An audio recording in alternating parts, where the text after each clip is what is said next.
my dear students, and welcome back to my channel. In today's video, let us learn about the formation of magnesium chloride. So, magnesium इसका formula क्या है, symbol क्या है magnesium का? It is Mg. और chloride को हम कैसे लिखेंगे? Chlorine which is Cl.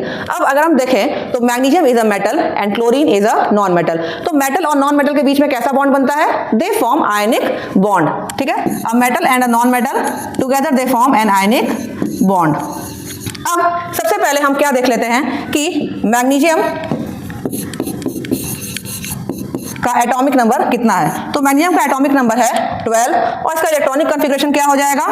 It will be 2, 8 and 2. इसका मतलब कि मैग्नीशियम जो है अपने 2 इलेक्ट्रॉन अगर लूज कर दे then it will form a stable octet. वहीं पर अगर हम क्लोरीन की बात करें तो क्लोरीन का एटॉमिक नंबर क्या है? 17 और इसका इलेक्ट्रॉनिक कॉन्फ़िगरेशन हो जाएगा 2, 8 एंड 7. मींस कि क्लोरीन को अगर 1 इलेक्ट्रॉन मिल जाता है तो क्लोरीन भी अपना आउटर जो शेल है वो स्टेबल हो जाएगा, उसको 8 इलेक्ट्रॉन्स मिल जाएंगे. अब अगर हम देखें तो मैग्नीशियम के पास 2 इलेक्ट्रॉन है देने के लिए और क्लोरीन जो है वो केवल 1 ही इलेक्ट्रॉन ले सकता है. इसका मतलब कि मैग्नीशियम 1 ही होगा और क्लोरीन क्या होंगे? 2 मॉलिक्यूल्स होंगे. तो नेक्स्ट हम यहाँ पर देख लेते हैं कि मैग्नीशियम को हम यहाँ पर इसके 2 इलेक्ट्रॉन्स जो आउटर मोस्ट शेल पे है ये हम बना लेते हैं.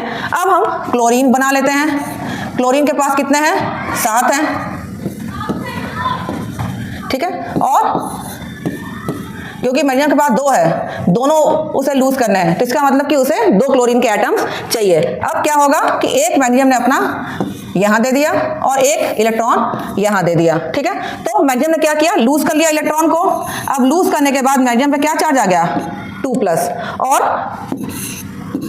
क्लोरीन के पास अपने साथ थे ही और 1 इसने गेन कर लिया तो क्या हो गया? इसका -1 और ये क्या है? 2.